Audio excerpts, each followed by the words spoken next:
So you're thinking about getting a new air conditioner. You're probably looking at all the usual stuff, the brand, the size, the efficiency rating. But what if I told you this single most expensive decision you're about to make isn't about any of that? What if it's about something you've probably never even heard of? Today we're going to dig into the source material to uncover your AC's most expensive secret. Right, let's get into it. You're about to drop thousands of dollars on a new AC system. You want to get it right. But here's the thing. The article we're breaking down today suggests there's this huge, critical choice that's often being made for you with zero discussion. And that one choice, it could seriously impact your wallet for the next 10 or 15 years. So what are we talking about here? We're talking about refrigerant. It's basically the lifeblood of your AC unit. And right now, the entire industry is going through this massive shakeup. New rules are forcing out the old stuff, and two main players have stepped into the ring to replace it, R-454B and R-32. They sound almost the same, right? Well, according to the source we're looking at, the difference between them is, well, it's a really big deal for homeowners. All right, let's tackle the first one, R-454B. Now, the source material we're analyzing paints this as a potential nightmare scenario. And not just for you, the homeowner, but for the technicians who actually have to work on these things. It's a pretty strong argument, so let's get into exactly why they're so concerned.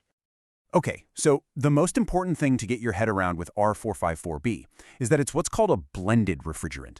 The best way to think about it is like a super fancy, complicated cocktail.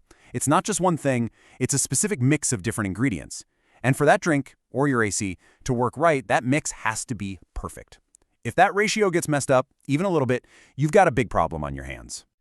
So the article starts building its case right here. It boils the problems with R-454B down to two big things. It costs more, and it's way more complicated to service. That's a pretty rough combination.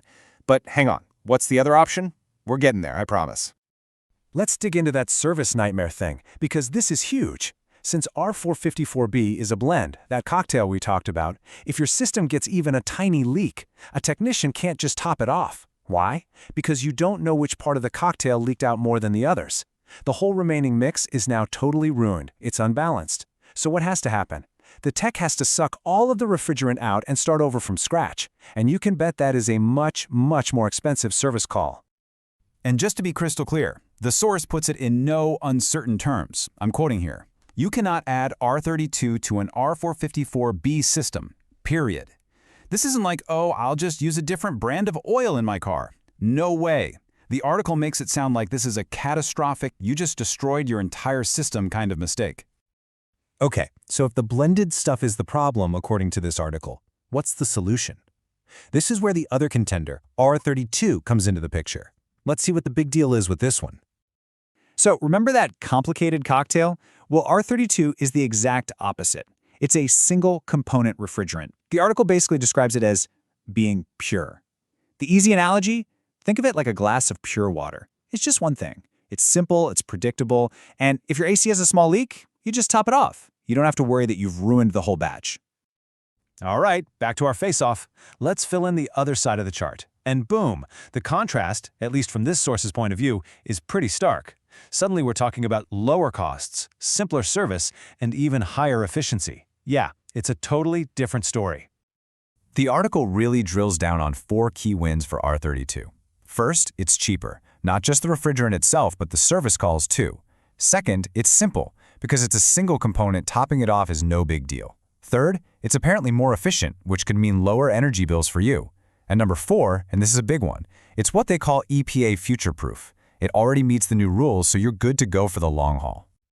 Okay, that's all the techie stuff. But what does any of this actually mean for you, for your house, for your wallet? Let's talk about the real-world impact, as this article lays it out. This chart from the source really drives the point home visually. You look at the things homeowners actually care about, right? Total cost, how complicated is it to fix, how much energy does it use? And in every single one of these categories, their data shows R-32 coming out way ahead. And just look at that gap for service complexity. It's huge.